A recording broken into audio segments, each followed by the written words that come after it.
आप सभी का एनएसवी कॉम्पिटेटिव क्लासेस में स्वागत है। आज हम एक बार फिर आप लोगों के बीच आज की ताज़ा खबर के साथ सबसे पहले हम बात करेंगे 4 जनवरी को कौन सा दिवस मनाया गया। तो 4 जनवरी को वर्ल्ड ब्रेल दिवस मनाया गया। तो विश्व ब्रेल दिवस 4 जनवरी को मनाया जाता है। हर साल 4 जनवरी को विश्व ब्रेल दिवस के रूप में मनाया जाता है। यह दिन वैश्विक स्तर पर दृष्टिबाधितों के लिए बेहद अहम दिन है। इस दिन लुइस ब्रेल नाम के शख्स का जन्मदिन के मौके पर यह मनाया जाता है। लुइस ब्रेल एक आविष्कारक थे जिन्होंने ब्रेल लिपि का आविष्कार किया था। ब्रेल लिपि आंखों से देख न पाने वाले लोगों के लिए भाषा है जिसका उपयोग वे लिखने पढ़ने के लिए किया करते हैं। संयुक्त राष्ट्र महासभा द्वारा 6 नवंबर 2018 को एक प्रस्ताव पारित किया गया था जिसमें हर साल 4 जनवरी को ब्रेल लिपि की खोज करने वाले लुइस ब्रेल के जन्म दिवस पर 4 जनवरी को वर्ल्ड ब्रेल दिवस मनाने का निर्णय लिया गया। चलिए आगे बात करते हैं। पहली बार इस दिन को यानी कि 4 जनवरी 2019 को मनाया गया था। पहली बार नेत्रहीन लोगों के लिए ब्रेल लिपि एक बहुत बड़ी खोज साबित हुई है और इसकी मदद से ऐसे लोग भी पढ़ाई करने से मसरूफ़ नहीं हैं, यानी कि अंधे जो लोग हैं वो भी पढ़ाई कर पाते हैं। हर साल ब्रेल दिवस की एक नई थीम आती है। तो आज बात करते हैं कि ये ब्रेल दिवस पे कौन सा थीम आया। तो empowering through inclusive and delivery बात करते हैं इसका थीम का। तो empowering through inclusion and delivery. चलिए आगे देखते हैं। ये दिख रहे हैं आपको एमएस स्वामीनाथन पुरस्कार मिला है प्रोफेसर वीआर कंबोज को। प्रोफेसर वीआर कंबोज को मिला है एमएस स्वामीनाथन पुरस्कार। एमएस स्वामीनाथन जो थे वो हरित क्रांति से संबंध रखते हैं भारत में। आगे बात करते हैं। प्रोफेसर वीआर चौधरी चरण सिंह हरियाणा कृषि विश्वविद्यालय के कुलपति कंबोज को प्रतिष्ठित एमएस स्वामीनाथन उपाधि से सम्मानित किया गया है। स्वामीनाथन पुरस्कार यह सम्मान कृषि विज्ञान के क्षेत्र में एक वैज्ञानिक और विस्तार विशेषज्ञ के रूप में उनके महत्वपूर्ण योगदान को सराहना के लिए दिया गया है। आगे बात करते हैं। यह पुरस्कार वन हेल्थ वन वर्ल्ड पर अंतर्राष्ट्रीय सम्मेलन आयोजित एक समारोह के दौरान कर्नाटक के राज्यपाल, याद रखिएगा, थावरचंद गहलोत कहाँ के हैं? राज्यपाल कर्नाटक के। यह सम्मेलन मध्य प्रदेश के ग्वालियर में राजमाता विजया राजे सिंधिया कृषि विश्वविद्यालय में हुआ है। सम्मेलन कहाँ में हुआ? तो ग्वालियर में राजमाता विजय राजे सिंधिया कृषि विश्वविद्यालय में हुआ है। एमएस के लिए विशेष रूप से गठित एक समिति स्वामीनाथन पुरस्कार सावधानीपूर्वक चयनित प्रोफेसर वीआर कंबोज को दिया गया। यह सम्मान कृषि विज्ञान क्षेत्र में और शिक्षा, अनुसंधान, प्रौद्योगिकी विकास और विस्तार में उनकी उत्कृष्ट उपलब्धियों का प्रमाण है। आगे बात करते हैं। रणधीर जायसवाल विदेश मंत्रालय के नए प्रवक्ता के रूप में नियुक्त किए गए हैं। और बात करते हैं ये किनकी जगह लेंगे? तो अरिंदम बागची की जगह लेंगे। बात करते हैं विदेश मंत्रालय में एक महत्वपूर्ण परिवर्तन। आधिकारिक प्रवक्ता अरिंदम बागची ने रणधीर जायसवाल को कमान सौंप दी है। यह कदम अक्टूबर 2023 में जिनेवा में संयुक्त राष्ट्र और अन्य अंतर्राष्ट्रीय संगठनों में भारत के अगले स्थायी प्रतिनिधि के रूप में अंतरिम बागची की नियुक्ति के बाद आया है। बात करते हैं आगे। श्री बागची बैच के अनुभवी भारतीय विदेश सेवा आईएएस अधिकारी हैं जो अतिरिक्त सचिव का पद संभाल रहे हैं फिलहाल। आगे बात करते हैं। न्यायमूर्ति संजीव खन्ना नालसा के कार्यकारी अध्यक्ष बने हैं। नालसा के कार्यकारी अध्यक्ष कौन बने हैं? तो न्यायमूर्ति संजीव खन्ना। भारत के राष्ट्रपति ने सुप्रीम कोर्ट के वरिष्ठ न्यायाधीश न्यायमूर्ति संजीव खन्ना को नालसा के कार्यकारी अध्यक्ष के रूप में नियुक्त किया है, जो न्यायमूर्ति एसके कौल का स्थान लेंगे जो 25 दिसंबर को सेवानिवृत्त हुए थे। एक महत्वपूर्ण घटना में भारत के राष्ट्रपति ने न्यायमूर्ति संजीव खन्ना को राष्ट्रीय कानून सेवा प्राधिकरण नालसा का कार्यकारी अध्यक्ष नियुक्त किया गया है। सुप्रीम कोर्ट के सबसे वरिष्ठ न्यायाधीश न्यायमूर्ति खन्ना ने न्यायमूर्ति एसके कौल का स्थान लिया है जो 25 दिसंबर को सेवानिवृत्त हुए थे। आगे बात करते हैं। यह है धावक और ब्रिटाइस चेबेट, इसका नाम है ब्रिटाइस चेबेट। बार्सिलोना इवेंट में 5 किलोमीटर का विश्व रिकॉर्ड तोड़ा है। केन्या की है ये धावक है और ब्रिटाइस चेबेट ने बार्सिलोना के कर्सा डेल्स नासो में महिलाओं की 5 किलोमीटर मैराथन का विश्व रिकॉर्ड तोड़कर अपने उल्लेखनीय वर्ष का समापन किया। एथलेटिक कौशल के शानदार प्रदर्शन में केन्या की ब्रिटाइस सेवेट ने बार्सिलोना के कर्सा डेल्स नासो को 5 किलोमीटर मैराथन में विश्व रिकॉर्ड तोड़कर अपने उल्लेखनीय वर्ष का समापन किया है। आश्चर्यजनक रूप से 14 मिनट 13 सेकंड का समय लेकर के चेवेट ने अपने प्रतिस्पर्धी को पीछे छोड़ दिया और पिछले रिकॉर्ड को 6 सेकंड से बेहतर बना करके यादगार उपलब्धि का मंच तैयार किया है। आगे बात करते हैं करण अडानी। ये अडानी पोर्ट्स में एमडी बने हैं, मैनेजिंग डायरेक्टर। तो बात करते हैं इसके बारे में। एपीएसईजेड ने सीईओ करण अडानी को गौतम अडानी के स्थान पर प्रबंध निदेशक के रूप में पदोन्नत करने की घोषणा की है। इसके साथ ही कंपनी ने निसान मोटर्स के पूर्व सीईओ अश्विनी गुप्ता को नया सीईओ नियुक्त किया है और बंदरगाह और लॉजिस्टिक क्षेत्र के प्रमुख company Adani ports and special economic zone limited ने हाल ही में अपने नेतृत्व ढांचे के संबंध में महत्वपूर्ण घोषणाएं की है। कंपनी ने घोषणा की सीईओ करण अडानी गौतम अडानी के स्थान पर प्रबंध निदेशक की भूमिका में निभाएंगे। समानांतर में कंपनी ने निसान मोटर्स के पूर्व वैश्विक मुख्य परिचालन अधिकारी अश्विनी गुप्ता को अपने नए सीईओ के रूप में स्वागत किया है। ये नरेंद्र मोदी हैं, ये यूएई में स्थापना करेंगे एक मंदिर का। तो पीएम मोदी अबू धाबी में हिंदू मंदिर का उद्घाटन करेंगे। तो यूएई की राजधानी अबू धाबी में पहला भव्य हिंदू मंदिर खुलने जा रहा है। इस हिंदू मंदिर का उद्घाटन अगले 14 फरवरी को होगा। इस हिंदू मंदिर का उद्घाटन प्रधानमंत्री नरेंद्र मोदी करेंगे और मंदिर की ओर से एक प्रतिनिधिमंडल नई दिल्ली स्थित प्रधानमंत्री आवास पहुंचा था। वापस स्वामीनाथन संस्था की ओर से पूज्य ईश्वर चरण स्वामी जी और पूज्य ब्रह्म विचार बिहारी स्वामी जी ने गुरुवर्य महंत स्वामी जी की ओर से पीएम मोदी को मंदिर के उद्घाटन के लिए आमंत्रित किया था। आगे बात करते हैं कि अबू धाबी में आस्था, संस्कृति, सद्भाव और सभ्यता का प्रतीक वाप्स मंदिर का निर्माण अंतिम चरण में है। भारत से लगभग 2500 किलोमीटर दूर 27 एकड़ में हजारों भक्तों की मेहनत से संतों के मार्गदर्शन में यह मंदिर का आकार ले रहा है।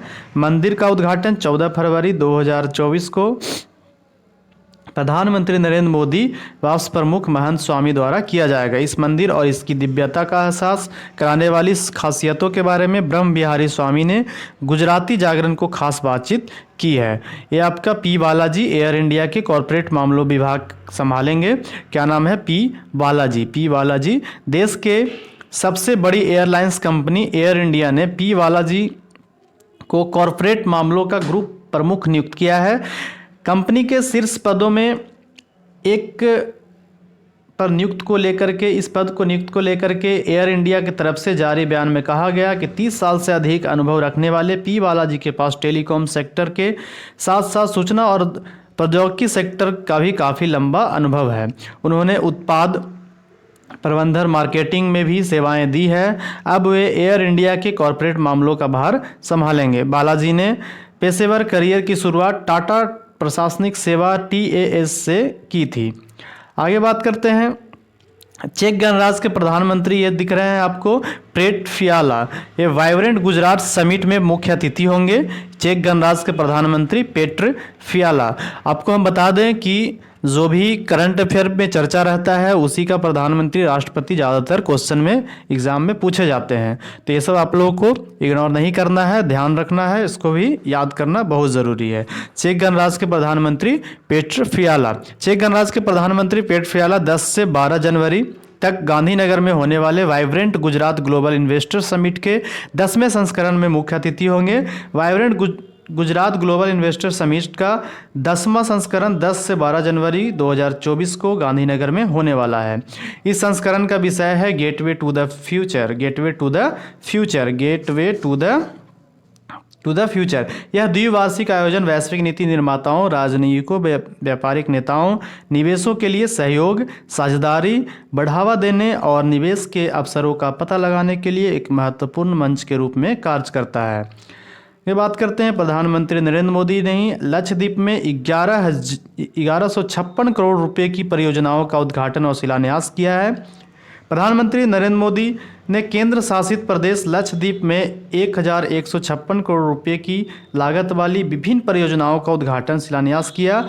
इन परियोजनाओं की शुरुआत यहां एक समारोह में की गई जिसमें सैकड़ों द्वीपवासियों ने हिस्सा लिया है। इसमें कोच्चि लक्षद्वीप, ध्यान रखिएगा, इसमें कोच्चि लक्षद्वीप पनडुब्बी ऑप्टिकल फाइबर कनेक्शन परियोजना शामिल है, जिसकी घोषणा प्रधानमंत्री ने अगस्त 2020 में लाल किले पर अपने स्वतंत्रता दिवस के भाषण में किया था, जो कि अब इस उद्देश्य लक्ष्य धीमी इंटरनेट को भी दूर करने में सफलता प्राप्त करेगा। चलिए बात करते हैं आगे। अधिकारियों के अनुसार इससे द्वीपों में इंटरनेट की गति 100 गुना से अधिक बढ़कर 1.7 Gbps पर, है ना, 1.7 GB पर सेकेंड से 200 GB पर सेकेंड गीगाबाइट प्रति सेकेंड हो जाएगा। उन्होंने कहा कि लक्षद्वीप अब एक पनडुब्बी ऑप्टिकल फाइबर केबल के माध्यम से जुड़ा है, जो संचार बुनियादी ढांचे से एक महत्वपूर्ण बदलाव को दर्शाता है। उन्होंने कहा कि इससे द्वीपों में इंटरनेट सेवाओं, टेलीमेडिसिन, ई गवर्नेंस, शिक्षा, डिजिटल बैंकिंग, मुद्रा उपयोग और साक्षरता में वृद्धि होगी। आगे बात करते हैं।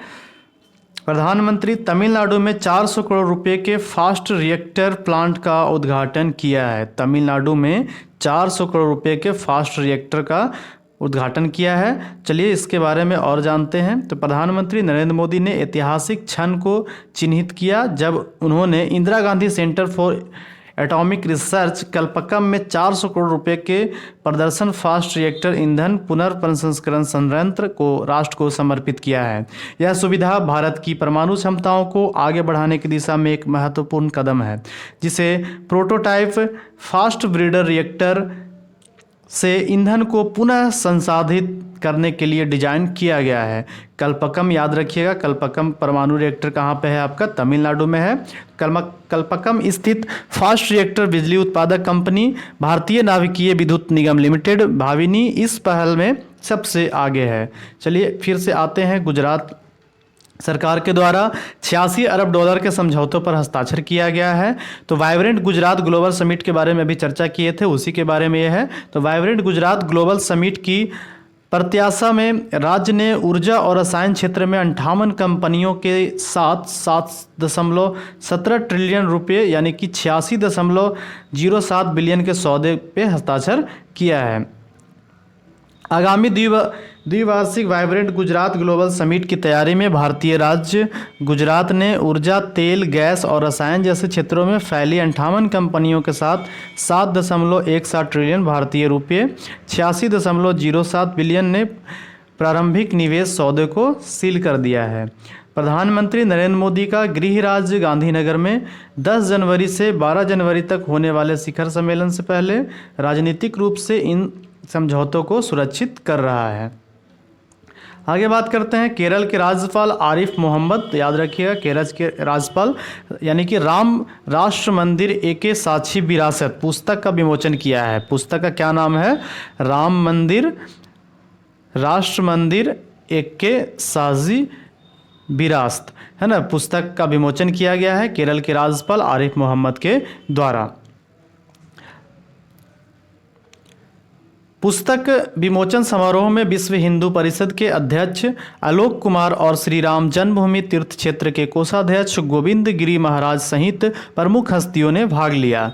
लॉन्च कार्यक्रम में भारत की सांस्कृतिक और धार्मिक विविधता का प्रतीक विभिन्न पृष्ठभूमि के व्यक्तियों का जमावड़ा देखा गया है। बात करते हैं आगे। ओमान जो कि FIH हॉकी 5 के विश्व कप क्वालिफायर के लिए मेजबानी करेगा। तो ओमान FIH हॉकी 5S विश्व कप क्वालिफायर के लिए एक अत्याधुनिक खेल परिसर का अनावरण करने के लिए तैयार है, जिसमें 3 लोकप्रिय ओलंपिक टिकटों के लिए प्रतिस्पर्धा करने वाली 8 वैश्विक टीमों का स्वागत करेगा। FIH का फुल फॉर्म हो गया फेडरेशन इन हॉकी। चलिए आगे बात करते हैं। ओमान अपने नवीनतम खेल चमत्कार का अनावरण करने के लिए तैयार है। एक अत्याधुनिक कॉम्प्लेक्स जिसे AIH हॉकी 5 एक विश्व कप क्वालिफायर के लिए मेजबानी का डिजाइन किया गया है। यह भव्य सुविधा खेल की दुनिया विशेषकर हॉकी के क्षेत्र में उत्कृष्टता को बढ़ावा देने के लिए ओमान की प्रतिबद्धता का प्रमाण है। पेरिस में ग्रीष्मकालीन ओलंपिक 2024 ओलंपिक खेलों से ठीक पहले निर्धारित FIH हॉकी विश्व कप क्वालिफायर एक रोमांचक खेल होगा जो 8 अंतर्राष्ट्रीय टीमों को आकर्षित करेगा, जो आगामी ओलंपिक के लिए 3 प्रतिष्ठित टिकट हासिल करने का होड़ मिल आएगा।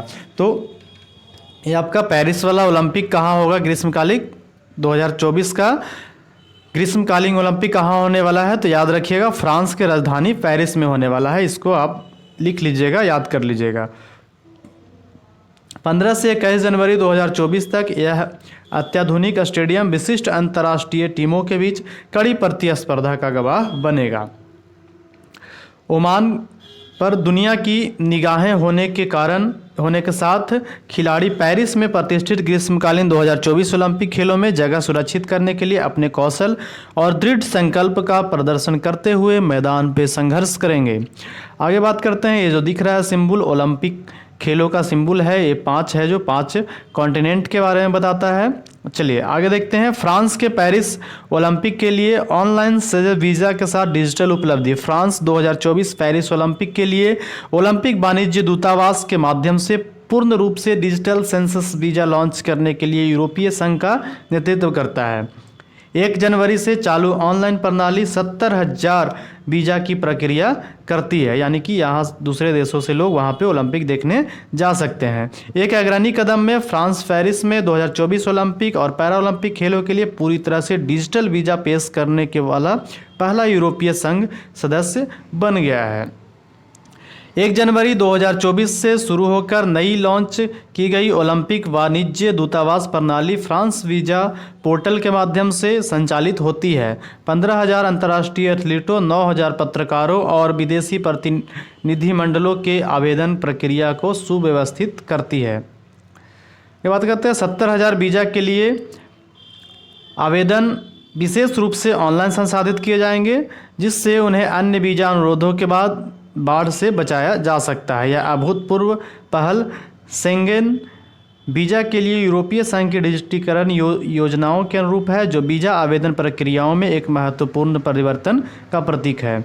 आगे बात करते हैं फिच। इस साल एशिया प्रशांत के उभरे बाजारों में आर्थिक वृद्धि मजबूत बनेगी। तो फिच रेटिंग्स ने एशिया प्रशांत क्षेत्र में मजबूत आर्थिक विकास की पुष्टि करते हुए अपनी report APSC cross sector outlook 2024 जारी की है। पूर्वानुमान में भारत और विभिन्न उभरते बाजारों में 5% GDP वृद्धि पर प्रकाश डाला गया है। और बात करते हैं कि जो भारत और इंडोनेशिया के बीच बैंकिंग क्षेत्रों में सकारात्मक रुझान का संकेत है। कौन कौन सा देश हो गया? भारत और इंडोनेशिया। फिच को एशिया प्रशांत क्षेत्र में निरंतर आर्थिक वृद्धि की उम्मीद है और भारत, इंडोनेशिया, फिलीपींस, वियतनाम जैसे प्रमुख देशों में सकल घरेलू उत्पाद में 5% या उससे अधिक विस्तार होना तय है। विशेष रूप से चीन से वैश्विक मानकों के सापेक्ष मजबूत प्रदर्शन बनाए रखने की उम्मीद है। ये बात करते हैं कि भारतीय अर्थव्यवस्था जो 2022-23 वित्तीय में 7.2% की वृद्धि हुई थी, चालू वित्तीय वर्ष 2024-25 में 6.9% और 6.5% की GDP वृद्धि दर हासिल करने का अनुमान लगाया जा रहा है। चलिए, बहुत बहुत धन्यवाद। ये सीरीज आपको बहुत पसंद आ रहा होगा। उम्मीद करते हैं कि आप देखते होंगे और इसको नोट्स भी करना ना भूलें। हमारे कोचिंग के जितने भी सदस्य हैं वो भी कम से कम देखें और इसको समझें, क्योंकि बहुत ही इम्पोर्टेंट है आगामी एग्ज़ाम्स के लिए। तो मेन पॉइंट जो है उसको आप नोट्स करें और लिखें, और क्योंकि ये आपको रिवीजन करने में आसान होगा। अगर आपको PDF चाहिए तो मेरा टेलीग्राम लिंक ज्वाइन कर लें, उसमें आपको PDF मिल जाएगा। चलिए, मिलते हैं ब्रेक के बाद। बहुत बहुत धन्यवाद।